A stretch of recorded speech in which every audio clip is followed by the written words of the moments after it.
لیکن ہم بلا وجہ ہی لوگوں سے اگر بیزار رہیں، کیوں؟ دل میں بوجھ ہے، عداوتیں ہیں، آپ یقین کریں دل ہو جائے نا صاف، نیند سکون کی آتی۔ دنیا میں سب سے زیادہ مطمئن وہ بندہ ہے اللہ نے جہاں رکھا ہے وہاں راضی ہے۔ چلو ایک بات بتاؤ مجھے، ہم جس قبیلے میں پیدا ہوتے ہیں وہ قبیلہ ہماری مرضی کا ہوتا ہے کہ رب کی مرضی کا؟ جلدی جلدی بتاؤ، اتنی دیر نہ کرو، کس کی مرضی ہوتی ہے؟ تو پھر جو قبیلہ اللہ نے میرے اور آپ کے لیے پسند کیا ہم کیوں نہیں پسند کرتے؟ جو دادا نانا چچا ماموں اللہ نے میرے لیے پسند کی، یہ رشتے اللہ نے بنایا ہے نا، تو ان سے آوازار ہے، تو ان سے تنگ ہے۔ وجہ جو اللہ نے تیرے لیے پسند کیا اسے پسند کر۔ حضرت ابراہیم ابن ادم رحمۃ اللہ علیہ ایک دفعہ مریدوں کے بیچ بیٹھے تھے تو آپ فرمانے لگے دنیا میں جو کچھ ہو رہا ہے میری مرضی سے ہو رہا ہے۔ بعض بندے پریشان بھی ہو جاتے ہیں جلدی کہ اتنا بڑا دعویٰ کر دیا ہے، تو آپ ہنس پڑے، فرمانے لگے اگلی بات بھی سن لو پھر کوئی تبصرہ کرنا۔ فرمانے لگے جو کچھ ہو رہا ہے میری مرضی سے ہو رہا ہے، کیونکہ میری وہی مرضی ہے جو میرے رب کی مرضی ہے۔ میں نے اپنی مرضی اپنے رب کی مرضی میں فنا کر دی۔ اب میری مرضی کوئی نہیں، سانو قید سجن دا گہنا ہے، او جینج رکھے ایسا اونج رہنا ہے۔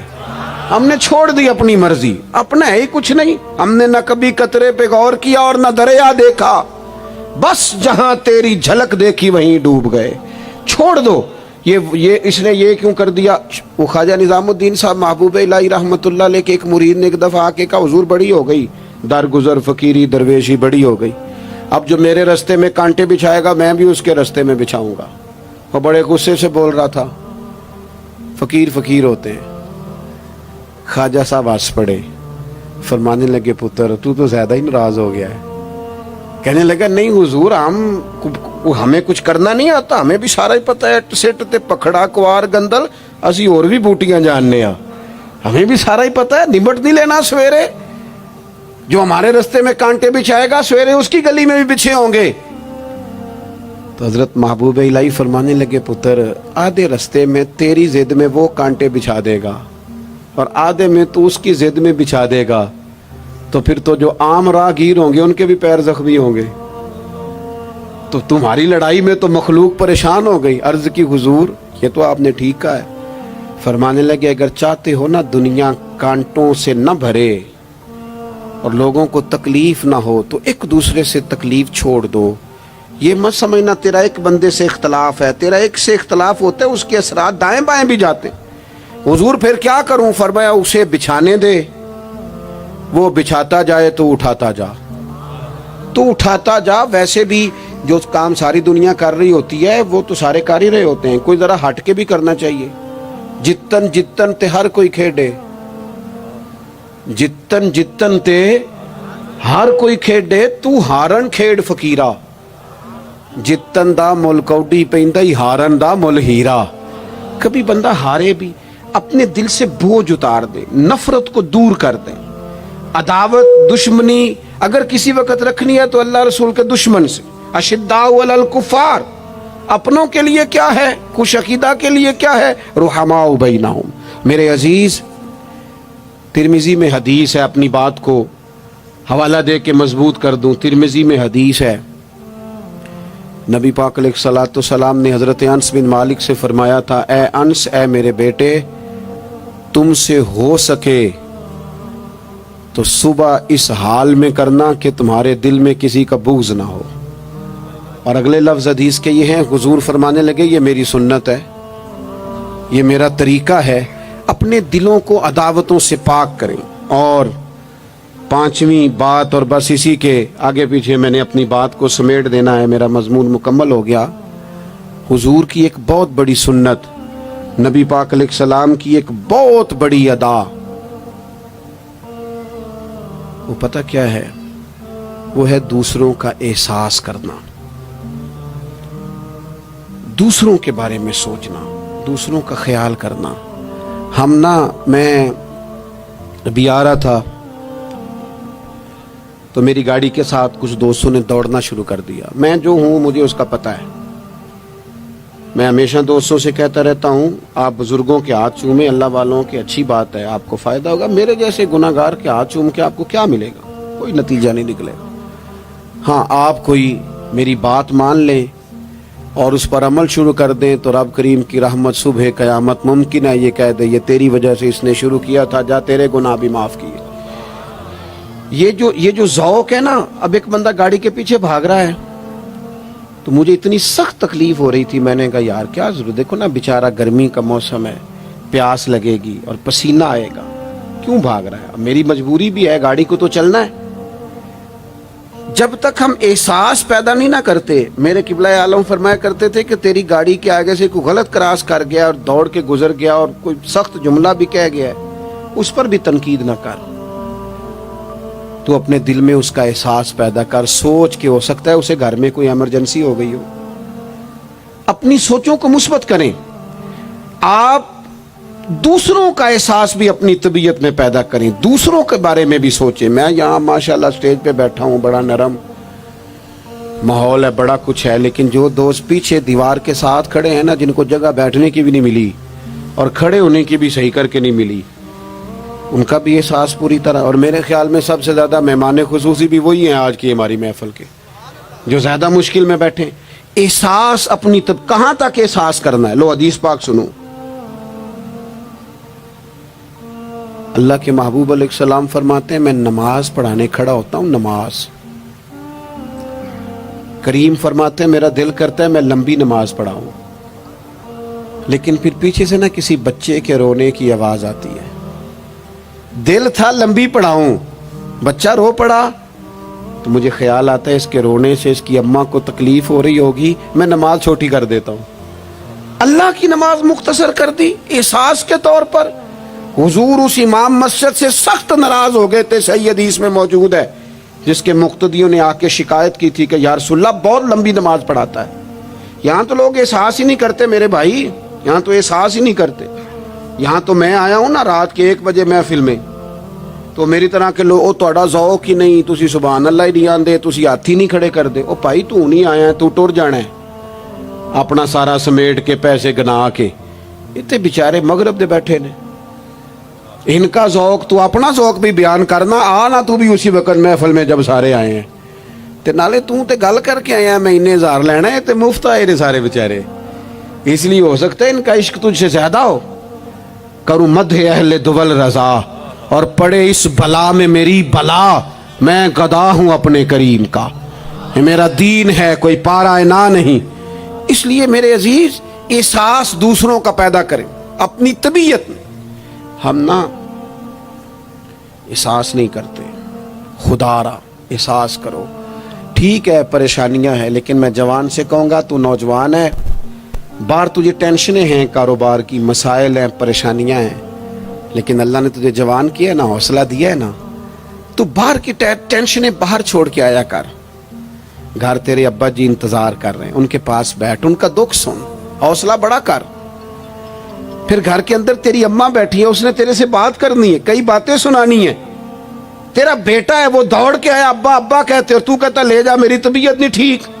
دنیا میں سب سے مصروف وقت رسول کریم نے گزارا ہے، لیکن حضور تو غلاموں کی بات بھی سنتے، حضور تو گھر والوں کو وقت بھی دیتے. سیدہ عائشہ صدیقہ فرماتی ہیں جب تک گھر میں رہتے گھر کا کوئی کام ہی کرتے رہتے.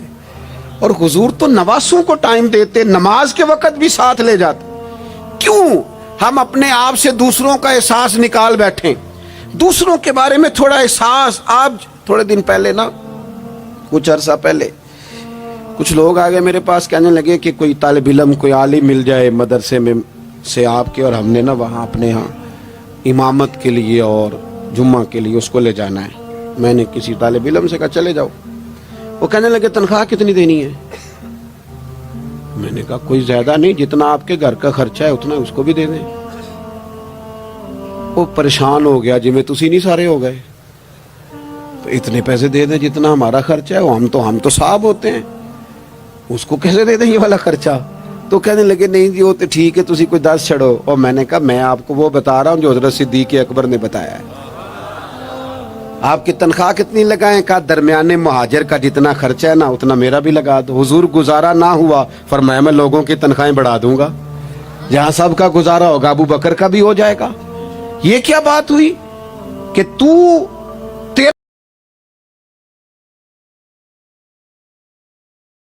کا گزارا نہیں ہوتا تو مزدور کا کیسے ہوتا ہے؟ غریب آدمی کا احساس جب تک تجھے دوسروں کا پیدا نہیں ہوتا تو حضور کے اسوہ حسنہ تک نہیں پہنچ سکتا، تو نے نبی پاک کا طریقہ نہیں اپنایا۔ یہ پتہ ہے حضور جو غاروں میں روتے تھے اور سارا دن تبلیغ کرتے تھے اور طائف تشریف لے جاتے تھے اور عکاظ کی منڈیوں میں جاتے تھے، یہ احساس تھا، یہ درد تھا جو میرے محبوب کو لے جاتا تھا، احساس تھا۔ حضور چاہتے تھے رب کا کوئی بندہ دوزخ میں نہ جائے۔ اللہ کے محبوب رات کو روتے، دن کو تبلیغ کرتے، گلی گلی جاتے، لوگوں کو سمجھاتے۔ کوئی ایک بار دین کی بات پوچھتا، 10 بار بھی اس سے پوچھتا تو بتاتے۔ کیوں؟ احساس ہے۔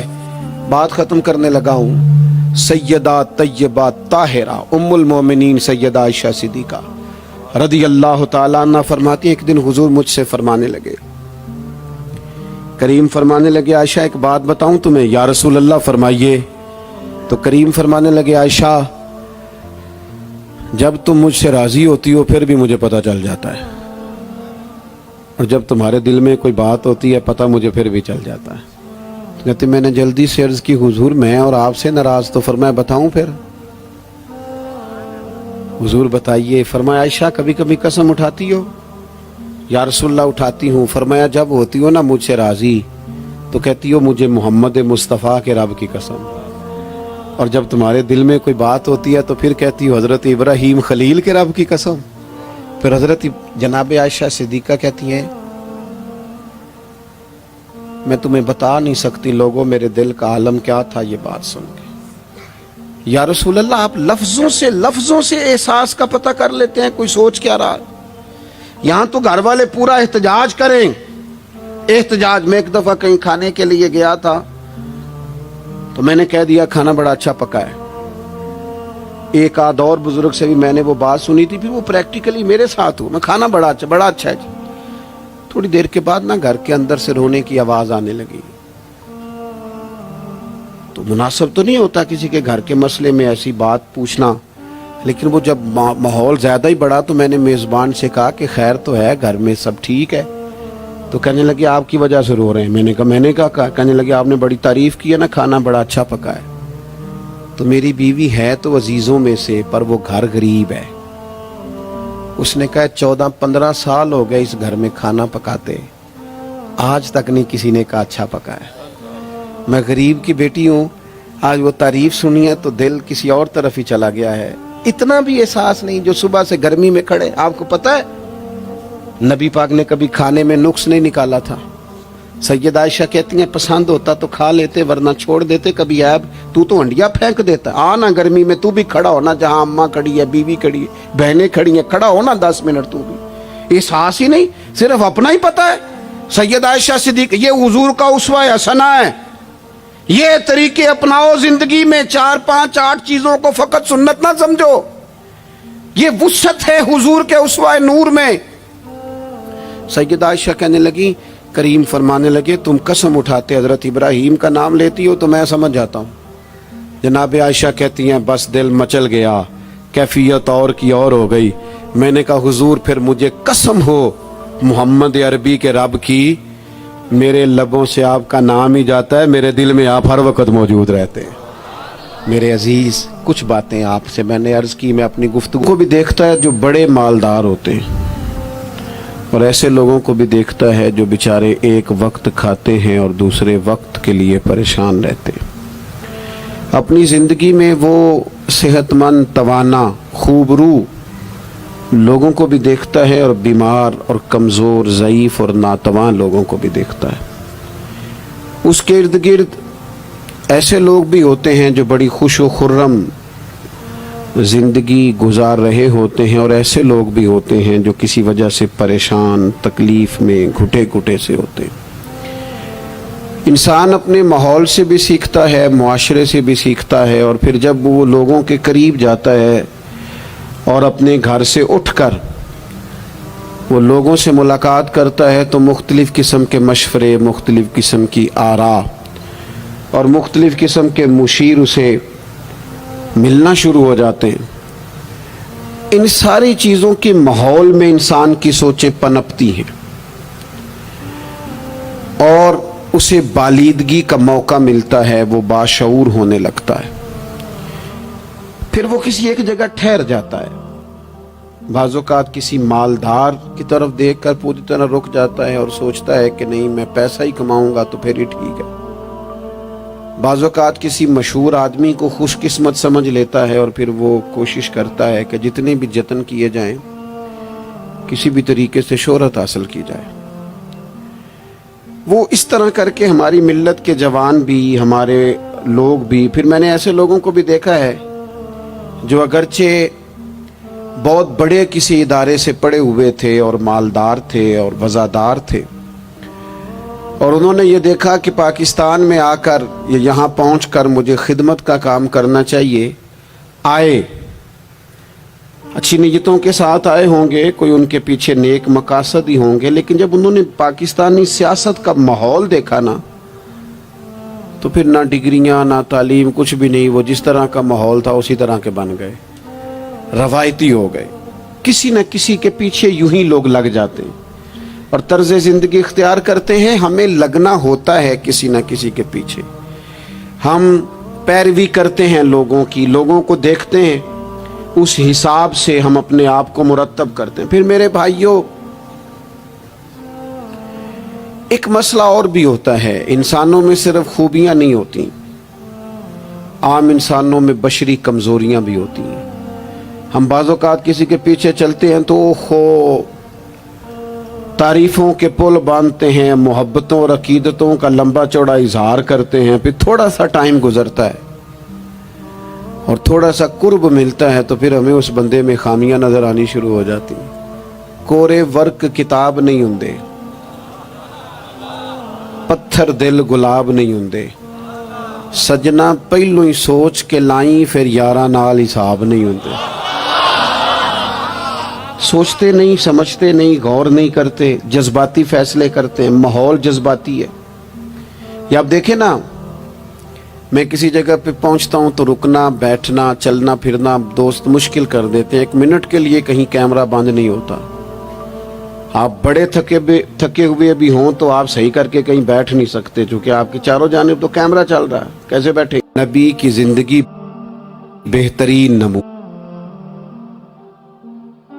ہے، ایک کامل اسوہ حسنہ تمہیں دیتے ہیں، کامل، مکمل۔ نبی پاک علیہ الصلوۃ والسلام کا جو وجود اطہر ہے نا، ایسا وجود اس کے اندر اللہ تعالیٰ نے ظاہری اور باطنی، یہ دیکھیں میں کسی جوش سے نہیں بول رہا، میں بڑی ہوش سے بات کر رہا ہوں، آپ سے بھی گزارش کرتا ہوں ہوش سے سننا۔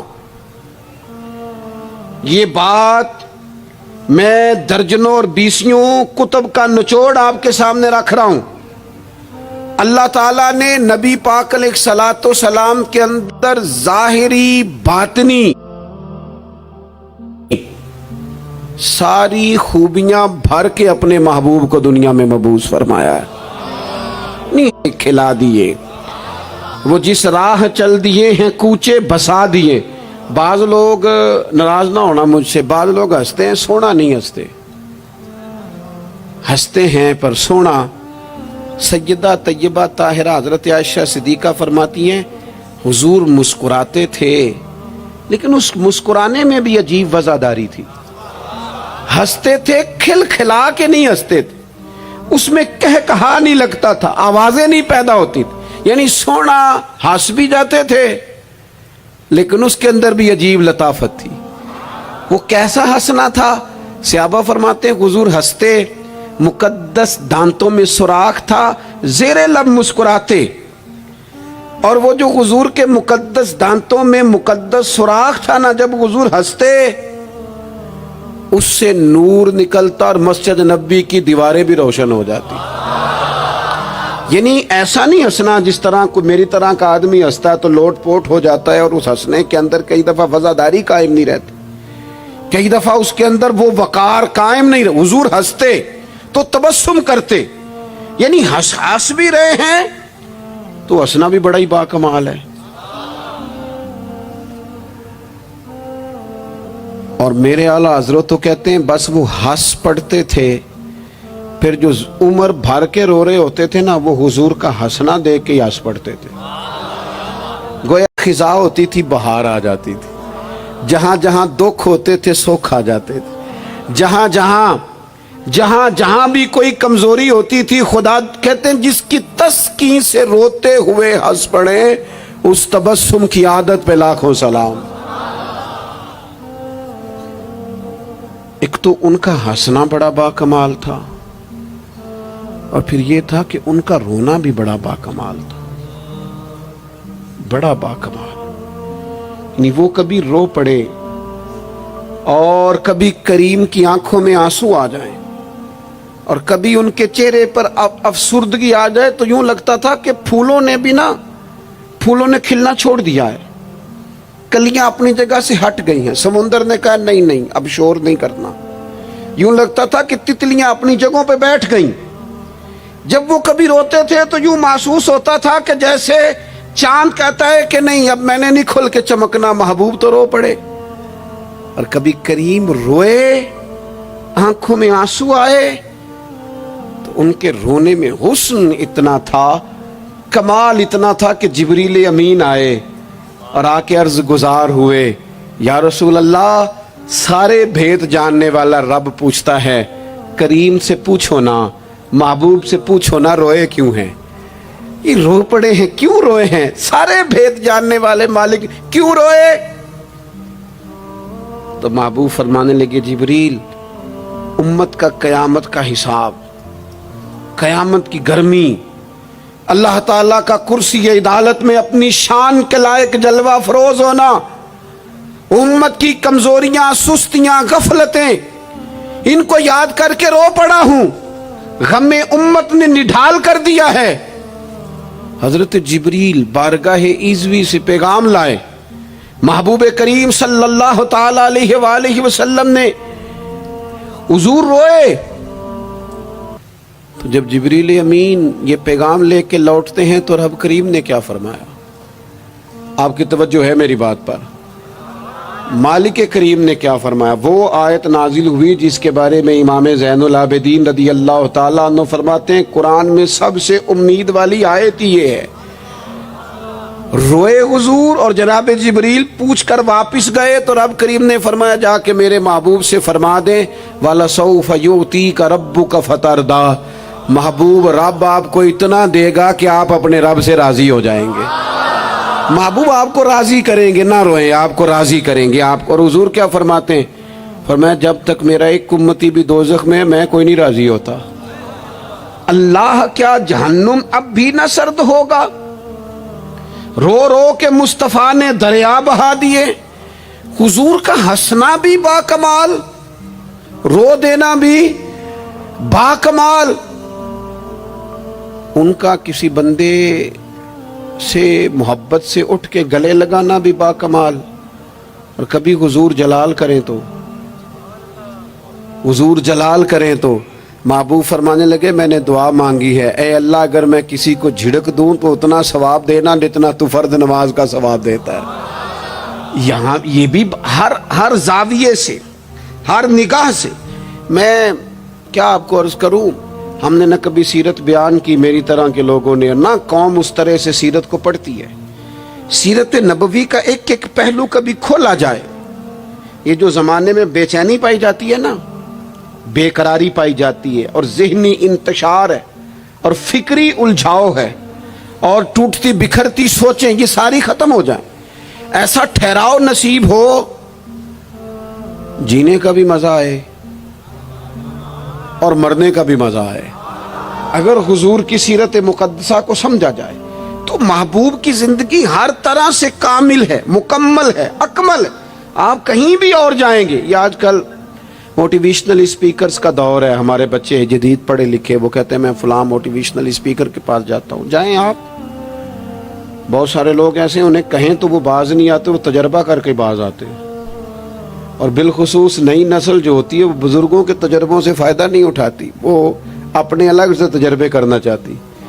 اس کا بھی بڑا خطرناک نتیجہ برآمد ہوتا ہے.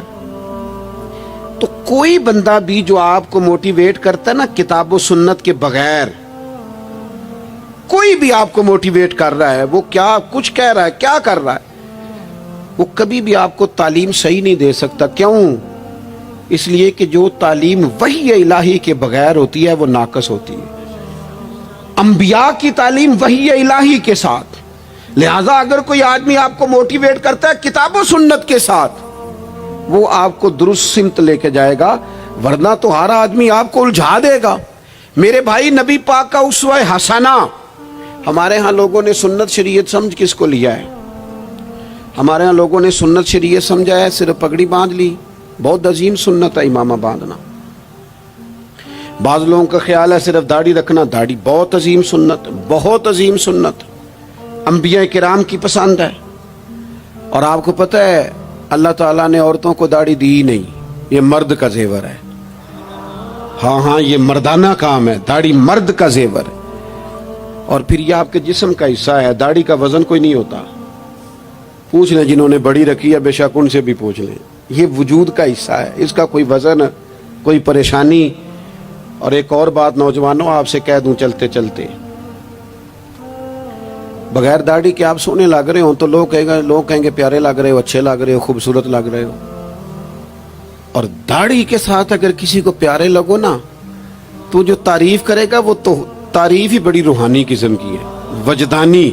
یعنی آپ داڑھی کے ساتھ اچھے لگیں تو لوگ کہتے ہیں کتنا نورانی چہرہ ہے۔ اب دیکھو اس تعریف کے پیچھے جو جملوں کی ترتیب ہے اس میں حسن کتنا، داڑھی، امامہ، سفید لباس، اور پھر یہ کہ مسواک کرنا بڑی اعلیٰ سنتیں، میٹھا کھانا بڑی اعلیٰ سنت۔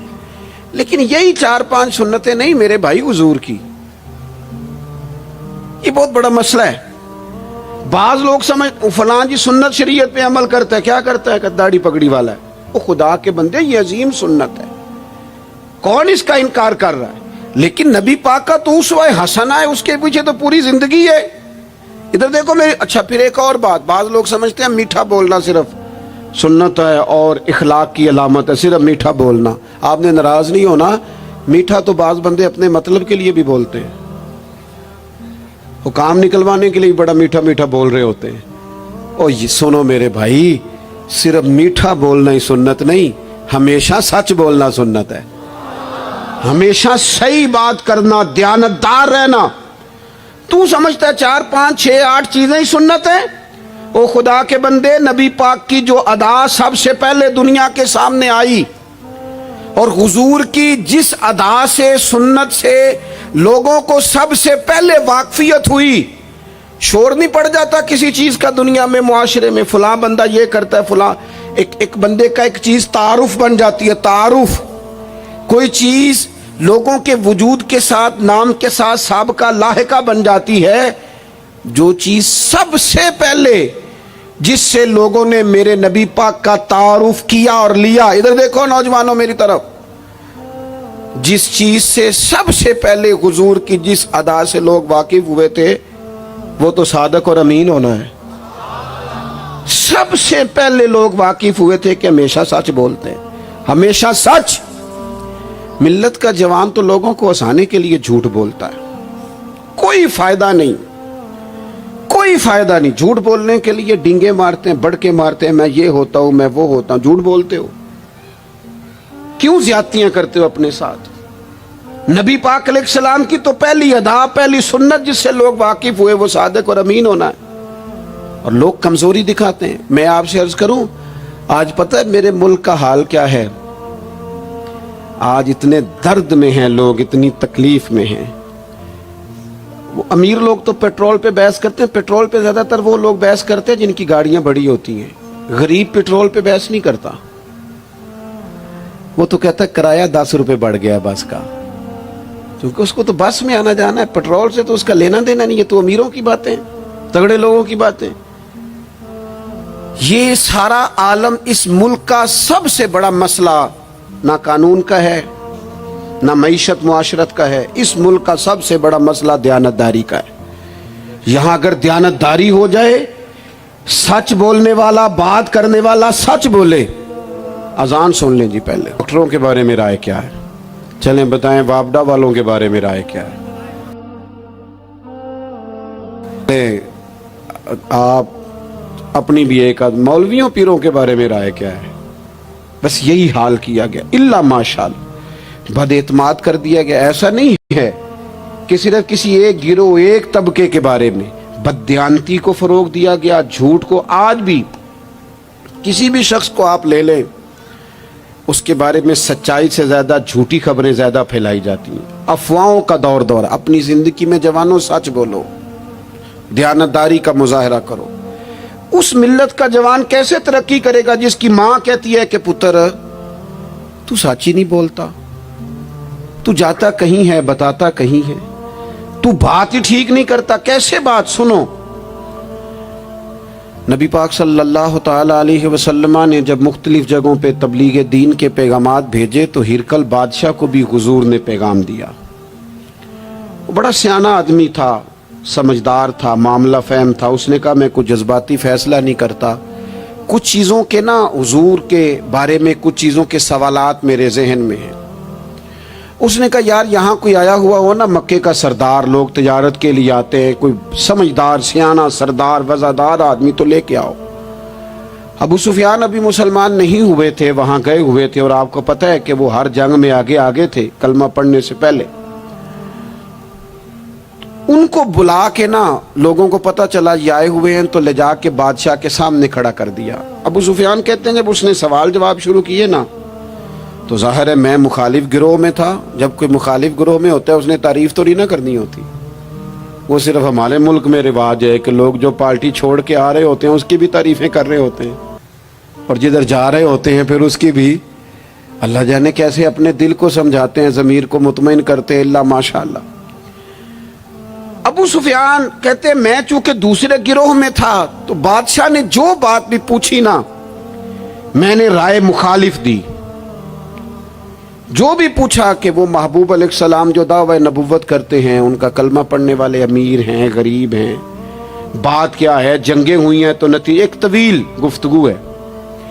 ابو سفیان کہتے ہیں آخر میں بادشاہ نے ایک سوال پوچھا، یہ جوان زیادہ غور کریں گے، سوال پوچھا۔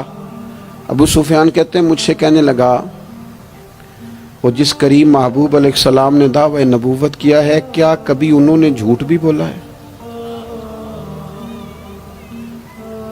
ابو سفیان کہتے ہیں میں چپ کر گیا۔